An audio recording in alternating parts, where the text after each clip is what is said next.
Talking with the experts.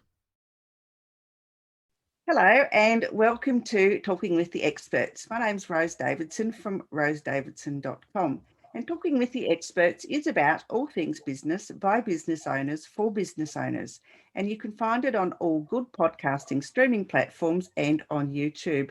And today my guest is Maini Homer, and Maini business is called Copywriters International, and we'll be talking about internal validation, self-belief, and self-confidence. And Maini is the queen of content creation and has been in business for herself for over 23 years. And in that time, she has built 13 successful businesses from scratch and usually with no money down. Wow, that's awesome. Another awesome feat is her #1 international best-selling book in 3 countries and 3 categories, Lockdown Took My Income. This book was written in under 24 hours at the start of the pandemic and is a 9-step blueprint to create your own income stream from scratch. Well, I won't go any further. I'll let you tell us a little bit more, Maini. Welcome. Thank you for joining me. And thank you so much for having me, Rose. It's such a pleasure to be here. Yes. Wow. 13 businesses from scratch. That's amazing. Yeah, it just seems to be my superpower. It's usually they start because I don't want to pay for a certain product or I want to create something amazing, and I just run with the idea. I'm also known as the action queen, so I just get in there and I just do the do, and I just make epic shit happen. I'm saying it. Yep. So your latest venture is it's called Copywriters International, which is how I introduced you, and it was only born last October. And after recording a video series, creating an income from scratch. Wow. Yeah. So how's it going? Oh, I've got 16 staff on board. I am probably 2 steps away from financial freedom. So I would say it's going pretty well, actually. Well done. That's what we're all looking for, is that bit of financial freedom. Absolutely. It's obviously been a goal of mine. I've had it before, been there before, got bored, went and played again, as you do. You know, lost a few things, had to get a few things back, you know, the usual journey you go on. Hey. Yes. So your book is like in 3 countries. That's amazing for #1. Yeah, I know. It totally blew me away. It was, I remember my kids were in lockdown at the time, actually. And so they were my lighting crew and my stage crew, and they got right involved in the launch party. And I remember having a conversation with them afterwards. I said, look, you know, now don't worry if we don't make the top 100, because at least we've got a starting point and we know where we're going. And then that night, my publisher messaged, and she just messaged me a #2. And I looked at it, and then she messaged, she says, no way, #1 in 3 countries and in 3 categories. And I was like, no way. Yeah. Well done. Well done. So to explain to me a little bit more about internal validation, self-belief, and self-confidence. How do you have it, and how can others find it? Okay, well, look, I'm like an open book. I see the journey that I've been on, having been one, so that I can help other people go through the same, probably a lot quicker than what I went through, because, you know, I spent the first 20 years of my business life not believing in myself and not knowing not having any self-worth, not having any self-confidence, and certainly not having any self-belief. And even though I was able to create these businesses and make successes of them, I would do really strange things. I would either I'd lose interest in them. I would deliberately self-sabotage them sometimes so that they fell over, or I just stopped working them so that they just sort of went away. And even though I sold a couple and I made some amazing profits, and one of my businesses I had for 14 years, like right the way through, there was always that lack of self-belief, that lack of belief that I could actually do it and that I wasn't just faking it, or, you know, I wasn't a big fat fraud, basically. Do you know what I mean? Because I didn't grow up in a family where I was taught those skills, the self-confidence, the self-worth. I wasn't brought up in that kind of environment. And so there was no one to teach these vital skills. And when I say skills, that's all they actually are. They're just skills. There was no one to teach me these skills. And so it's something that I had to learn myself. And it's only since I learned the self-belief, and the big one being internal validation, is only once I grasped the fact that it doesn't matter what anyone else thinks. It really doesn't. The only person's opinion that actually matters is yours. Have I been able to, A, put out a #1 international best-selling book, because I can tell you I would never have done that before, and B, done a video series from that, because I wanted to prove to people that if they used my book and they followed the system, it could work for them as well. And see, end up where I am now, where I'm now back to one step away from financial freedom. The difference this time is that I recognize that I'm that close. I recognize that I'm there, and I have the confidence now to push through to get what I've truly always wanted. Yeah, I grew up in a environment too that those skills weren't taught to me either. No. It was just push, push, push, push, and if you're not #1, you're not good enough, and you're absolutely told that you just weren't good enough if you didn't come first in whatever endeavor you were doing. Mm-hmm, So mm-hmm. that was really difficult. How.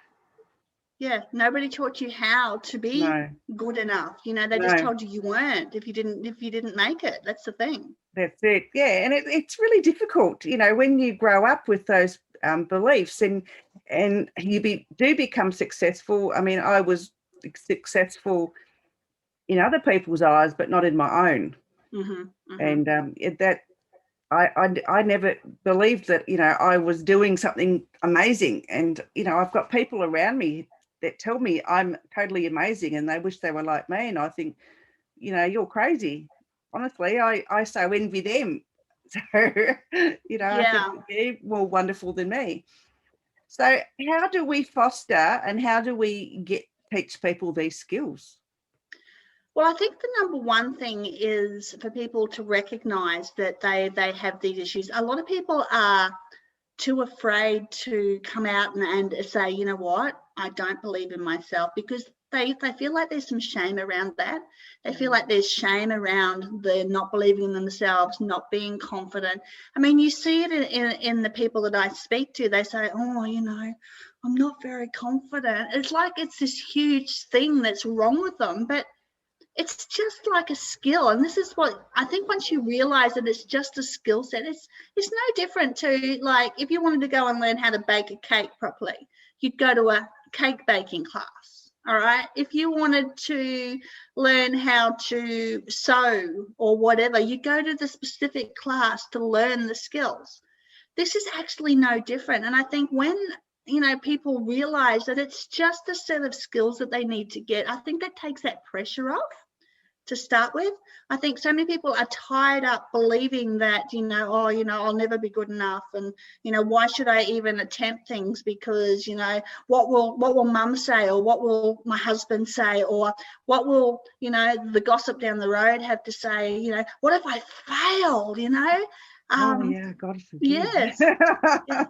And so what this actually does, it actually stops a lot of people in their tracks, and it keeps people stuck in a mediocre life, and they never ever get to do the things that they truly want to do in life, because they have that fear around failure. They have that fear around what other people will think, and that's what stops many, many people from being able to achieve what it is that they had the potential to achieve in their lives. And so when it's just a skill set, it kind of takes that pressure of performing off it. And you can just secretly go away. You don't have to tell anybody. There's courses out there. I did mine through NLP, neuro-linguistic programming, which is just, it basically changes all of your thoughts, your unconscious mind. And nobody actually even needs to know that you're going and doing the work. You can just go away and get it done. Do you know what I mean? And that's when you start, once you change those thoughts that are in your mind, that's when you can really start to go out there and take the action you need to take to go and get the results that you want.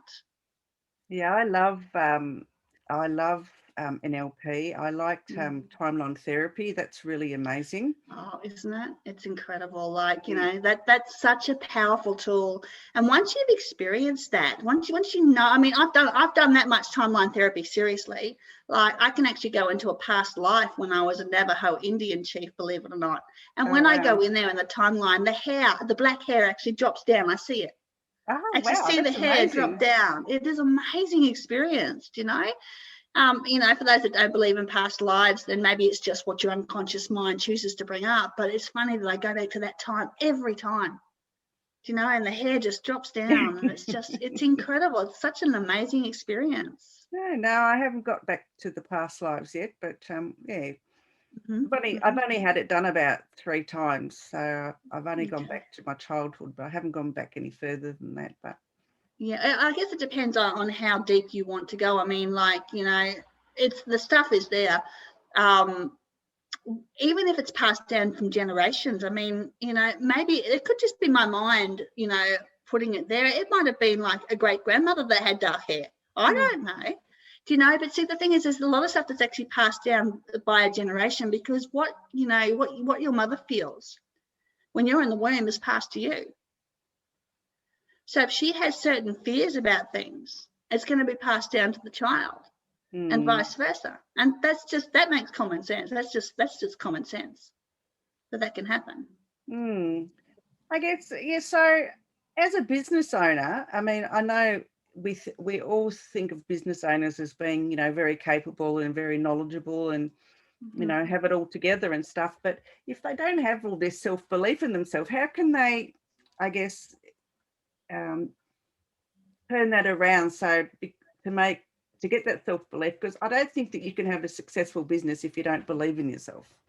Look, I have to agree with you there. And even the greats like Tony Robbins, who's one of my biggest idols, he turns around and says that, success is 20% mechanics and 80% mindset. And so what he means by that is just, you might know what you're doing in business, but if you don't have that confidence and you don't have that belief in yourself, then your unconscious mind won't allow you to be successful. And so I think what's important for many people is, if they want to be successful in business, is first of all to recognize the fact that, maybe they actually do need some help. Maybe, just maybe, they don't have all of the skills that they need with their mindset to be able to go out and create a successful business. And it's the ones that actually, step up and say, do you know what? I deserve this. I deserve to be able to be successful in my life. So if that means I have to go and work with somebody, and I don't coach people anymore, that's not even what I do anymore. So this is all just, advice I'm giving here. If I need to go talk to somebody who can help me build the skills of self-belief and self-worth, then I'm going to go and do it, because they're the ones that are going to be successful. So what it takes, Rose, is it takes somebody to decide, to make that decision that, do you know what? Maybe I don't know it all, and maybe I could just go and get some help, and then I would. And then I would be successful, because it really is just skills you just need to go and get if you want to be successful. Yeah, so I guess where did you find your, your self-belief, your self-worth, your internal validation? Where did you, find it? Well, I mean, I think every one of us is on a journey in life, and I believe fully that when you have a mission in life, when you have a goal in life, even if you don't consciously know what that is, the universe has your back. And I believe your entire life is a complete layout plan, regardless of what anyone says. I think it's all set out, and you get pushed in certain directions. People get drawn into your life at certain times. And so even though you may not be consciously aware of why things are happening, if you've got a goal, which is financial freedom, for example, or, sitting on tropical beach with a pina colada, okay, the universe conspires to make that happen. Now, for me, my journey was, I did an NLP training course in Sydney, but I can tell you firsthand, I walked into that room kicking and screaming. Okay, I did not want to be there.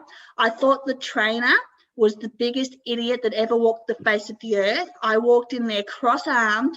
It was like I was not budging, baby. You were not going to get in my head, and that's when I walked in. I'd gone in because a friend of mine at the time refused to let me say no. And this friend, I can remember the phone call now, for half an hour, he was on the phone going, Maini, pick up the phone. Maini, pick up the phone. I am not getting off the phone until you tell me you're going to pick up the phone. And it's like, fine, I'll pick up the phone. But, so it was a journey I went on. And honestly, like once I realized what it was, once I saw what it was and I realized what could be achieved, it was like I couldn't get enough. I did my prac, I did my master prac, I went back and did hypnosis. I did all of the trainings with this trainer because I could see the value and I could see the growth that I was having pretty much from word go. It didn't happen overnight. It was something that took time. It was something that had to be all part of my journey, and even my self-validation, which is what we're pretty much covering today, only came through quite a traumatic experience. After I'd done my training, not going into much details, but I had a major loss in my life. I lost somebody who was extremely important to me, someone I looked up to, somebody that, was a role model for me. And this person, for whatever reason, just got tired of me and just basically threw me away, just tossed me out. And to this day, I still am at a loss as to why that happened. We had a great friendship, and to me, it was just friendship. There was nothing more involved there. It was just friendship. We spoke just about every day via text, often on the phone. Like words were said, phrases were said that I interpreted as love from a brother or from just someone who I actually took in as family. And then for whatever reason, I got tossed away. I just got thrown out, tossed away. And I've literally been ghosted for 3 years now. So, but it's funny because from that came that solid belief that you cannot rely on anybody else to tell you how good you are or how amazing you are, because that was his superpower. It was like every day is like, oh my God, you go power woman, you're amazing, you're incredible, you're fantastic. And every day I'd race to my phone to get my message, to get that validation from this person. And all of a sudden one day it was gone, just like that, out the window, just no more. And I was told, no more private messages. You're not allowed to message me. You're not allowed to do this. And I was like, what do you do? You've had all of this, someone pumping you up all this time, and all of a sudden this person is gone. And the only person left there is yourself. And if you don't have what it is you need to be able to keep yourself going, that is when you find it really fast, I can tell you. Yeah, I think maybe it happened for a reason, for that very reason, because you need to stand up, on your own 2 feet. And absolutely. And not have someone else validate you for whatever. Yes, but see, the thing is, Rose, so many people are so tied up in this, especially these days, in this validation. The like on their Facebook, the positive comment is like, oh no, people don't like me on Instagram, or and all this validation, even down to the point where you've got the latest generation doing the pronouns and all the rest. It's all validation. It's all looking for significance. Yeah. And they're looking for it at the wrong place. They're looking for it outside instead of finding it inside within themselves. Yeah, I think though too with this generation, I think maybe their parents didn't have that or don't have it, so they don't know how to pass it on to their kids, which is right. Yeah, I think one of the things that's important to notice is the fact that, every generation thinks that they were hard done by. Let's face it, come on. We all think we were hard done by, and we always want to do better for our kids. But what's being created now is, people who don't have any self-worth, any self-belief, any self-confidence, and they're looking for everything from outside sources. Do you know, it's like to be validated, to feel like they are worth it, that they fit in, and that's what we've got to turn around. That's what we've got to change, because they're not going to get it. They're not going to get it to the level that they want it from outside. They've got to find it inside. No, I agree with that's totally right. Totally right. You need to find it inside before you can find it outside. That's right. I mean, you can get it from outside. You can find anyone that's going to say, hey, you're a power woman, you go for it. But like, you know, one day you're going to wake up and that person's going to be gone. Yeah, well, I remember someone telling me, I don't know, when I was about 13 or 14, that said that if you don't love yourself, no one else will love you. Absolutely. You don't project the right vibe or whatever. Yeah. And so they'll just use you. Yeah, that's right. And you know, the same thing was said to me, because I was in that boat as well. But one of the things that got me back when I'm 49 this year. I'm not afraid to admit my age. You're a baby. I look amazing for 49, I think. So I'm a baby, thank you. I'll take that. But one of the things that got me with that statement you've made is that, sure, it's all well and good for someone to stand there and say you've got to love yourself before others will love you. But if you don't know how to do that, you can't find it. These days, nobody has any excuses, because the information that they need and the skills that they need to obtain are available. There was no NLP courses when I was in my 20s. Oh, no. There was, but it wasn't heard about. No. Nobody knew about it. You know, it came out in the 70s, but I didn't hear about it until, 4 years ago. Yeah, no, there's a lot of stuff that it was all too woo-woo for everybody. Exactly, that's the thing. But see, today it's much more accepted to be able to put your hand up and say, do you know what? I don't know everything. I don't have all the skills I need. So I'm just going to go over here and I'm going to get them. Yeah, I agree. Yeah. I agree. So this wonderful book of yours. Yes. Lockdown Took My Income. Yes. Where can people find it? Okay, they can find it at my website, which is copywritersinternational.com. Okay, and if they look at the top banner, they'll see the little book sitting right there. Okay, it's only $7. It's a bargain. All right, but see, it's $7 to spend that will absolutely change your life. It's like, I know what I'm doing here. I've done it 13 times successfully. They've all been successful in their own rights. And if you follow the steps that I've laid out so easily, and you take the action you need to take, you will find success. You will. Perfectly perfect. And I see you're on LinkedIn. You've got 2 LinkedIn profiles, and you're on Facebook. I'm going to have to stalk you now. Oh, absolutely. Please do. I love things. I love a good stalk. It's fun. Ooh. Let's just cut that bit out, shall we? Because you never know what that might attract. That's right. We'll just cut that bit out. No, we won't. Okay. No, we won't. We'll rephrase that. I love being stalked by beautiful, lovely ladies like you. Oh, thank you. Yes, same. And I've got to say, you do look good for 49. Thank you. All right, my dear. Thank you so much for chatting with me today. I really enjoyed that conversation. Awesome. And I'll put you in my little envelope to get an invitation back. How's that? That sounds amazing. All right. Well, thanks, Maini. And I'll chat to you again soon. All right. Good to talk to you. Thanks for having me.